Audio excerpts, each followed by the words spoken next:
Hey everybody, Nathan Pomedy again. Have another video for you. Today we're going to talk about Padlet. Padlet is a great collaboration tool, communication tool, assignment collection tool, kind of however you want to use it. It has a lot of versatile uses or options for Padlet. So if you go to Padlet.com, you'll land on this page here. And then if you already have an account, you're going to log in up in the top right corner. But for these purposes, we're going to sign up. So we're going to press the sign up button right here in the middle. Then the great thing about Padlet, which makes it super easy so you don't have another password and email address to use and create or remember, you can sign up with Google. So we're going to go ahead and sign up with Google. I'll press the red sign up with Google button here. Then it's going to have me choose my account. So I'm currently signed in with my FCPS schools, and that's the one that I want to use. If you're not currently signed in to a Google account, it's going to ask you to sign in to one. So I'm going to go ahead and click here. And then I already have a Padlet set up, as you can see on my dashboard. So I have things that I've created, things that I've been a part of, or I'm part owner of. So that's my dashboard. You can just go to Padlets as well, and that'll show all your Padlets activities, so what things have happened recently. But let's just dive right into creating a Padlet, which is pretty super easy. So if you go up to the top right corner, you're going to see the New button. You're going to click on that to create your new Padlet, and you have a bunch of options that you didn't have even, gosh, I'd say a little over a year ago. You only had really a couple options, and now you have a bunch of different options. Okay, so you have wall, which kind of puts things kind of brick format, kind of layers things. You have grid format, which is kind of similar. Canvas, which just kind of puts things all over the place, which was kind of the standard. You have a stream, which just gives you one column of content.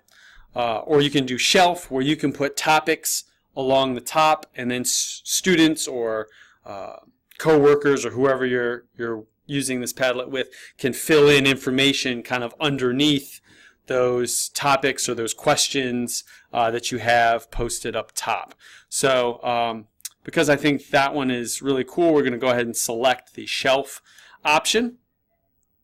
So I'll go ahead and press the select button, and that brings me to the setup screen. So I'm going to set up, and so for mine I'm going to say, how might you use Padlet? So that's going to be my question or my title. And then if I had a description of something more specific that I wanted them to focus on or to do, or an action item, then I might put that into the description, but I'm just going to leave it blank for now. Then you can choose a wallpaper, and there are numerous wallpapers you can choose from. They usually only show you 4 here, but if you press the More button, it will expand and you'll get all kinds of options here. So I'm going to use this one for today's purposes. So I'm going to use the chalkboard or my task. Then I'm going to press the arrow button up in the top here to go back to my setup screen. Themes are not available unless you pay for a Padlet, which there's really no need to. Icons, I never really use an icon, but you're more than welcome to if you want. Posting, so you can have display the author's name. Yes, I usually like to do that. New post position. Choose where the new posts appear. Should they appear first or last? I would typically put the new post on top so that I could see it, as opposed to putting it on the bottom, so I have to scroll all the way down. But again, that's personal preference as to how you want to do that. Collaboration, so depending upon how you're going to use your Padlet, you know, it may be something where you want collaboration or you want feedback for students.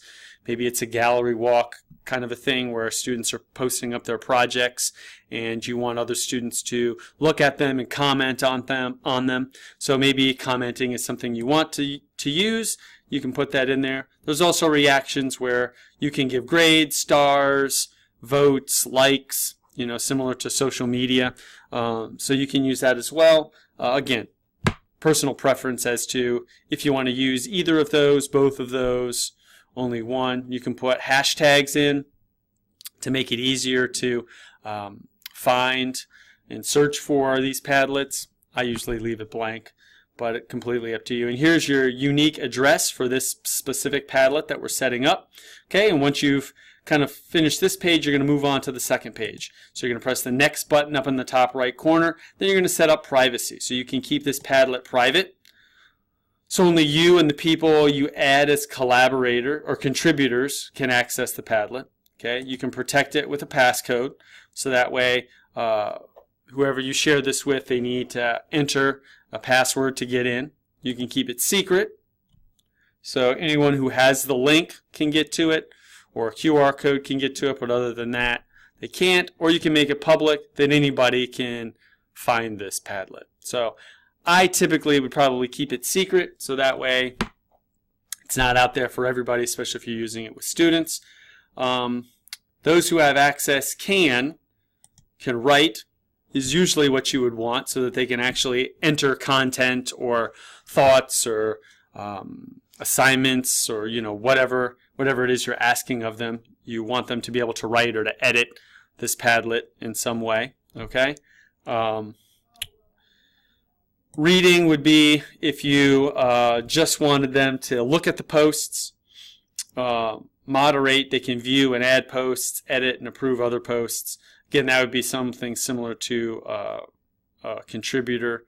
Okay, so in most cases you're going to want can write. Okay, and then if you wanted to add contributors, so let's say you're a co-teacher or you're working in a group and this was something you're going to put out to a larger group, and so there was a group of you working on this Padlet, then you might want to add their email address so they're contributing to the creation of this and management of this Padlet. Okay. Remake, so you could check this if you wanted people to be able to copy this Padlet and reuse it and just be able to edit it to meet their needs. If you don't, if you just wanted to keep it for you and you don't want anybody else to be able to take and copy this Padlet, then you can uncheck that. I usually don't have a problem with people taking it, so I usually leave that open. Once you've filled this information out, you're going to go back up to the top right corner. You're going to press the next button again, and you are ready to start posting. Okay, so when you have the shelf template for a Padlet, you're going to get columns along the top. So you're going to fill in questions along the top, and so you're not going to see this circle with a plus button like you normally would in a lot of other templates for a Padlet. So it looks a little different. So the first time you look at it, you may be a little confused as to what you're supposed to do. So let's say I would type in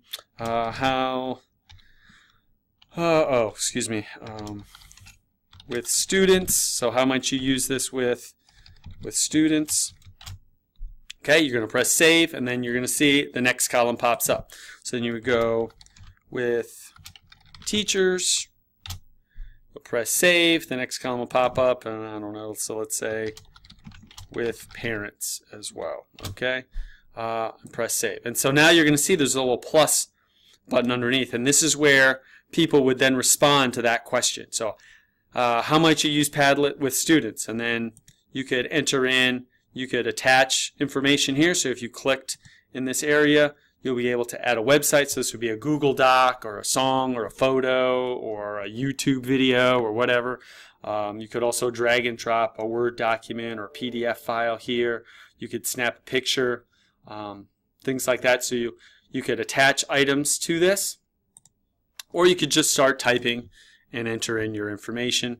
If you don't like what you wanted and you want to change it, you can obviously delete that post by going up here. And as a person who created and maintains this Padlet, you obviously have the ability to delete anybody's posts. So if somebody does something inappropriate, you have the ability to delete that as well. So that's just kind of really quickly how you would do that. And as you can see up in the top, there's a like button. So if you really like this Padlet, you can like it. If you were somebody who was using this and you wanted to recreate it, you thought this was a great idea, what a great way to use Padlet, and you wanted to remake it, then here's the remake button. Here's the share button. So you can share the Padlet with your students or with your group that you're working with. Okay, and then here's modify, so you can modify the title or the question that you're asking. You can modify the background. icons, the ability to post and how that's seen, commenting.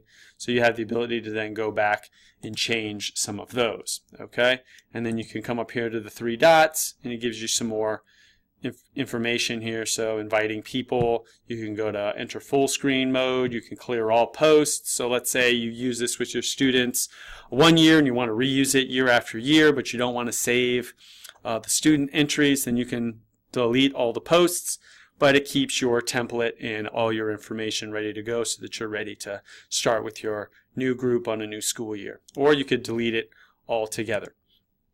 So some other examples. So here's another Padlet that I have. So this was one that I helped create after the September 22nd, and we kind of just talked about different ideas, and this was just a grid format, so it just kind of layers things on top of each other. And this was one that I found, which was how you might start using Google Draw. So people just uploaded all their resources in ways that they've used Google Draw or Google Drawings that they have. So this just gives you some ideas as to simple ways that you could use a Padlet, and then if you're done with your Padlet, you can just go right back to your account, and you can go back to your profile where it will list all your Padlets. Okay, so that is really quickly how you create a Padlet and get started, and some just general ideas of how it might be used. I would love to work with you if you're interested in creating a Padlet, or if you've used Padlet and you want to share with me how you're using it with your students. I'd love to hear about it. All right, take care.